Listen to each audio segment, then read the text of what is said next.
Hello students, हम लोग नीति शतकम में अध्ययन कर रहे हैं नीति संबंधित बातों का, जो आपके फर्स्ट पेपर में नीति शतकम आपके कोर्स में है। महाकवि भर्तृहरि का शतक है। नीति शतकम में मूर्ख लोगों के विषय में हमने पढ़ा, दुर्जन विषयों के लोगों के विषय में पढ़ा, विद्या की महिमा, सज्जन, सत्संगति, धन का महत्व और भी बहुत सारी चीज़ें पढ़ी। भाग्य और कर्म के विषय में आजकल हम लोग अध्ययन कर रहे हैं। इसी अपने क्रम को आगे बढ़ाते हुए आज हम लोग कर्म के विषय में क्या कहते हैं महाकवि भर्तृहरि जी, जो अभी तक हमने पढ़ा है उसी का आगे विस्तार और करेंगे।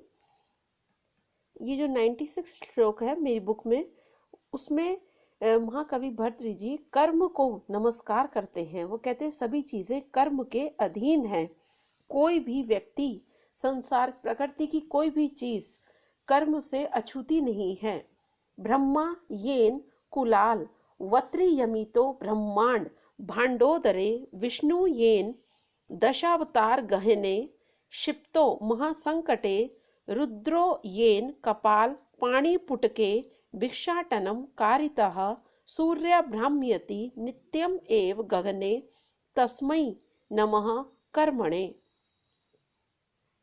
येन, जिस कर्मों के द्वारा, जो कर्म हम करते हैं उन कर्मों के द्वारा ब्रह्मा ब्रह्मांड भांडोदरे, संपूर्ण संसार में ब्रह्मा जी जो हैं, विधाता जो हैं, वो कुलालवत, कुलाल कुमार की तरह ब्रह्मांड भांडोदरे, ब्रह्मांड रूपी जो पात्र है, संपूर्ण जो ब्रह्मांड है, संपूर्ण जो सृष्टि है, मानो वो पात्र है, उसके अंदर नियोजित येन विष्णु, जिस कर्म से भगवान विष्णु को दशावतार गहने, दशावतार लेने के महासंकटे, विकट संकट में क्षिप्तः डाल दिया। वो कहते हैं ब्रह्मांड रूपी जो पात्र है उसके अंदर नियोजित जिस कर्म के द्वारा विष्णु को 10 अवतार, 10 प्रकार के अवतार लेने के लिए बाधित होना पड़ा, ऐसे विकट संकट में डाल दिया। येन रुद्रा, जिस कर्म ने शिव को कपाल पाणिपुट के, कपाल रूपी हाथों में या कपाल को हाथ में लेकर भिक्षाटनम, भिक्षा के लिए अटन करना, भ्रमण करना, इधर से उधर जाना, भिक्षा मांगने के लिए, सेवते करते हैं, जो भिक्षा मांगने के लिए भगवान शिव जो हैं, कपाल रूपी, कपाल को हाथ में लेकर इधर से उधर भ्रमण करते रहते हैं। और सूर्यः नित्यम अविरतम, और सूर्य लगातार रोज रोज प्रतिदिन गगने भ्राम्यति, आकाश में भ्रमण करता है। तस्मै कर्मणे नमः, मैं उस कर्म को नमस्कार करता हूँ। हम सबके द्वारा उस कर्म को नमस्कार है जिसके अधीन सूर्य, भगवान विष्णु, भगवान शिव, संपूर्ण संसार, ब्रह्मा जी भी बंधे हुए हैं। सभी लोग, सभी जितने भी हमारे जैसे सांसारिक जीव के अतिरिक्त जो भगवान हैं वो भी उसके अधीन हैं। सूर्य जो प्राकृतिक है वो भी उन्हीं के अधीन है। मानो अपने कर्मों के कारण रोज सुबह आता हो और शाम को वापस चला जाता है, फिर वो रोज नियम से आता है, फिर चला जाता है। तो जो उसका नियम है वो अपने नियम के अधीन है।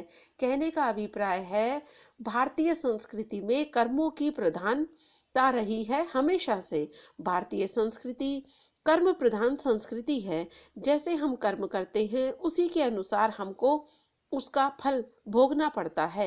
यदि हम अच्छे कर्म करते हैं तो हमें अच्छा फल भोगना पड़ता है, यदि बुरे कर्म करते हैं तो उसी के अनुसार हम बुरे कर्मों के फलों को भोगने के भागी बनते हैं। इसलिए हमें हमेशा अच्छे कर्मों को करने की ओर प्रयास करना चाहिए, कभी भी किसी का अहित नहीं करना चाहिए। तो बच्चों, कर्म हमारे जीवन में बहुत महत्वपूर्ण है। इसलिए कर्म जो है वो आगे की अपनी जो क्या लाइफ रहेगी, अपना आगे का जीवन कैसा रहेगा, उन सब चीज़ों के निर्धारण में बहुत महत्वपूर्ण बिंदु है। इसलिए हमें अपने कर्मों को करने के लिए कभी भी किसी भी प्रकार से आलस से नहीं करना चाहिए। जो भी हमारा कार्य है उसको समय पे पूरा करना चाहिए। यही हमारे जीवन में अनुशासन है और इस नियम का पालन करने की शिक्षा महाकवि भर्तृहरि जी भी देते हैं, जो आज ही नहीं, इस वर्तमान युग में नहीं, उस समय में भी, तत्कालीन समय में भी बहुत ज़रूरत थी अनुशासन की। जीवन में यदि अनुशासन नहीं है, समय को यदि हम सदुपयोग नहीं करते, अपने कर्मों का सही समय से हम निष्पादन नहीं करते हैं, तो फिर हम आलसी हो जाते हैं और हमको कुछ भी जो प्राप्त होना है वो प्राप्त नहीं हो पाता। यदि हम जीवन में कुछ प्राप्त करना चाहते हैं तो हमें कर्मों को करने के प्रति सचेत रहना होगा। किसी का अहित नहीं करें, हमेशा सबका कल्याण करते हुए अपना जो मार्ग है उस पर सही तरह से चलते हुए इस जीवन को जिए, तो अवश्य ही हमको सुखों की प्राप्ति ज्यादा होगी, दुखों की कम। क्योंकि कहीं ना कहीं हमसे किसी न किसी रूप में कोई ना कोई अपराध तो हो ही जाता है, क्योंकि हम हैं तो सामान्य जीव ही। इसलिए महाकवि भर्तृहरि जी कहते हैं कि कर्मों के अधीन सभी हैं, हम भी हैं, पशु भी हैं, ब्रह्मा भी हैं, सभी भगवान और चांद सितारे सभी इसके अधीन हैं। इसलिए हम सोचे कि कर्मों का उल्लंघन कर ले तो ऐसा नहीं हो सकता। इसलिए व्यक्ति को अपने कर्मों को करने की ओर सदैव प्रयत्नशील रहना चाहिए। ऐसा हम देखते हैं, एक विशाल जो कृति है महाभारत के अंतर्गत ही आता है, श्रीमद् भगवत गीता। उसमें भी कर्मों को करने के लिए श्री कृष्ण अर्जुन को जब उपदेश देते हैं तो कहते हैं कर्मों के प्रति कभी भी आलस से मत करो, जो आपका काम है उसको आप समय पर पूरा करो। कर्मों के करने के प्रति किसी भी प्रकार का त्याग, किसी प्रकार का आलस्य, किसी प्रकार की दुर्भावना हमारे मन में नहीं होनी चाहिए। हमेशा अपने कर्मों को सही ढंग से संपादित करना चाहिए। तो बच्चों, इसमें कर्मों को करने के लिए महाकवि ने बहुत अच्छी शिक्षा दी है, जो हम सभी के लिए बहुत उपयोगी है। समस्त सृष्टि, देवता और यहाँ तक कि ईश्वर भी सभी कर्मों के अधीन है। रूपक अलंकार है, उपमा अलंकार है। कुलाल कुंभकारः कुलालः स्यात् विष्णुः व्याप्ते विष्णुः। विष प्लस नु, विष प्लस षटकोण वाला, विष प्लस नु। अवतार अव प्लस त्रि प्लस घय प्रत्यय।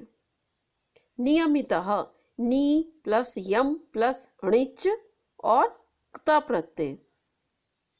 क्षिप्ताः क्षिप प्लस क्त प्रत्यय, प्रथमा एक वचन। यह जो श्लोक है कर्मों के महत्व को प्रतिपादित करता है। अब आगे के श्लोक में भी कर्म के विषय में बताते हैं। महाकवि भर्तृहरि जी कहते हैं, वृक्षों की तरह ही कर्म भी समय पर फल देते हैं। अब इस विषय में मैं थोड़ा सा आपको पहले ये बताना चाहूंगी कि भारतीय संस्कृति में 3 प्रकार के कर्मों की विषय में बातचीत हमेशा की गई है। जब भी हम दर्शन की बात करते हैं तो 3 प्रकार के कर्म स्वीकार किए गए हैं। संचित कर्म, जो जमा होते रहे, जैसे नाम से लग रहा है, जो इकट्ठे होते रहते हैं। क्रियमाण कर्म, जो हमारे द्वारा अभी किए जा रहे हैं। क्रियमाण कर्म, संचित कर्म और एक होते प्रारब्ध। प्रारब्ध कर्म वो होते हैं जिनका फल मिलना अब हमको शुरू हो गया है। तो तीनों प्रकार के जो वो कहते हैं कर्म हैं, ये अपने अपने समय के अनुसार ही फलीभूत होते हैं। संचित, तो ये तो इकट्ठे होते रहते हैं। प्रारब्ध, जो हमने पहले किए कर्म उसका फल हम भोग रहे हैं। और क्रियमाण, जो अब हम कर्म कर रहे हैं वो कर्म। तो 3 प्रकार के कर्मों की बात हम भारतीय संस्कृति में, भारतीय दर्शन में पढ़ते हैं। तो इस श्लोक में कहते हैं, वृक्षों के समान ही कर्म भी हमको फल देते हैं, लेकिन समय पर देते हैं। जैसे वृक्ष में पहले फूल आता है, फिर उसके बाद छोटा सा फल आता है, फिर वो पकता है, फिर वो तब जाके उसका इस्तेमाल करने के लायक होता है। तो उसी प्रकार से एक समय के अधीन सारी चीजें हैं संसार में, तो समय के अनुसार ही कर्म भी फलीभूत होते हैं। नैवाकृति ही फलति न एव कुलम च शीलम, विद्या अपि न एव न च यत्न कृता अपि सेवा, भाग्यानि पूर्व तपसा खलु संचितानि काले फलन्ति, पुरुषस्य यथेव वृक्षाः। पुरुषस्य जो व्यक्ति है, जो नर है, आकृति न एव फलति, मुख आदि का आकार न एव फलति नहीं फलता है, न एव कुलम और कुल भी नहीं फलता। कहते पुरुष, पुरुष जो है, जो व्यक्ति है, जो नर है, उसकी आकृति नहीं फलती, न एव कुलम और कुल भी नहीं फलता, शीलम न और शील भी नहीं, उसका जो चरित्र है वो भी नहीं फलता, विद्या अपि न एव और विद्या भी नहीं फलती, यत्न कृता सेवा अपि न। क्या क्या क्या बात कहना चाहते हैं अभी वो ये कह रहे कि आकृति भी नहीं, मतलब आपके मुख का सौंदर्य आकार ये भी नहीं, आपका कुल भी नहीं, आपकी शील, आपका व्यवहार भी नहीं, विद्या भी नहीं, ये सभी चीजें फलवती नहीं होती। यत्न कृता सेवा अपि न, प्रयत्न पूर्वक जो हम अर्जित करते हैं, जो सेवा, उसके द्वारा जो कमाई है वो भी नहीं फलती। पुरुष से व्यक्ति का, मनुष्य का पूर्व तपसा संचितानी भाग्यानी, पूर्व जन्म की तपस्या से संचित इकट्ठे होकर जो उसका भाग्य है, मतलब जो उसके कर्म है इकट्ठे हुए हैं, चाहे वो कर्म उसके पुण्य के रूप में हो या फिर वो पाप के रूप में हो, वृक्षा यथा, वृक्ष के तरह या वृक्ष के समान काले एवं फलती, समय पर ही फलते हैं, अर्थात समय से पूर्व फल प्राप्त नहीं होता है। कहने का अभिप्राय, चाहे आप वृक्ष के फल देख लो, चाहे छोटा सा शिशु होगा, धीरे धीरे धीरे ही उसका आकार बढ़ता है, एकदम से शरीर में वृद्धि नहीं होती। उसी प्रकार से कुल एकदम से नहीं बढ़ता, एकदम से धीरे धीरे धीरे उसमें वृद्धि होती है। आपका जो व्यवहार है वो भी, उसी प्रकार से विद्या भी समय पर ही फलीभूत होती है। भाई पहले आप नर्सरी पढ़ोगे, केजी पढ़ोगे, फर्स्ट पढ़ोगे, क्रम पूर्वक, वो भी समय के अनुसार होती है। और जो आप इकट्ठी करते हो अपनी कमाई से, जो पैसा धन इकट्ठा करते हो, तो वो भी धीरे धीरे धीरे ही बढ़ता है। और जो आपके कर्म हैं वो भी इकट्ठे होते रहते हैं, चाहे पाप या पुण्य किसी भी रूप में। तो उसी प्रकार से वृक्ष की तरह काले एवं फलती, समय पर ही फलती हैं। ये सब भाग्य इत्यादि जो हमारा है, ये समय के अनुसार ही हमको फल देता है। जब समय आता है तब हमें उसका फल मिलता है।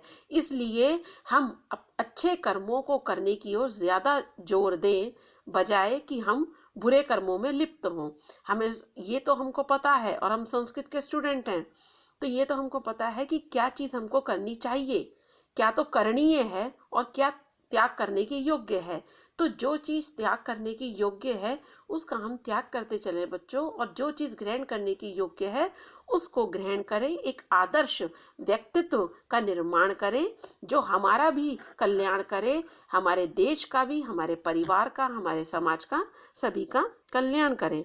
तो ये सब चीजें जैसे फल समय के अनुसार फलवती होती हैं, उसी प्रकार से, जैसे उन्होंने फिर उदाहरण दिया वृक्ष का, जैसे वृक्ष में समय के अकॉर्डिंग ही, जैसे छोटा सा पौधा फिर बड़ा होगा, फिर उसमें पुष्प आएंगे, फिर उसमें छोटा सा फल आएगा, फिर वो बड़ा होगा, फिर वो पकेगा। तो जैसे समय के अकॉर्डिंग ये सब चीजें होती हैं, उसी प्रकार से भाग्य भी जो आपके कर्मों का जो फल है देता है, वो आपको समय आने पर ही उसका फल मिलता है। हमको सबको, आपको मुझे, हम सबको। दृष्टांत अलंकार है, दृष्टांत के माध्यम से महाकवि ने अपनी बात को समझाने का प्रयास किया है और बहुत अच्छी तरह से बताया है। उपमा अलंकार है, दीपक अलंकार है, प्रसाद गुण और वैदर्भी रीति है। दीपक अलंकार इतनी सारी बातों के द्वारा एक चीज को बताया गया है। आकृति, आ प्लस क्री प्लस क्तन प्रत्यय, विद्या, विद ज्ञान के अर्थ में, जानने के अर्थ में, प्लस कयप या य प्लस टाप प्रत्यय, संचितानी, सम प्लस ची प्लस क्त प्रत्यय। यह जो श्लोक है कर्मों के विषय में बताता है कि कर्म समय के अकॉर्डिंग फलीभूत होते हैं, इसलिए हमें कर्मों की ओर ध्यान देना चाहिए। अब इसके आगे का बच्चों हम अगली कक्षा में अध्ययन करेंगे।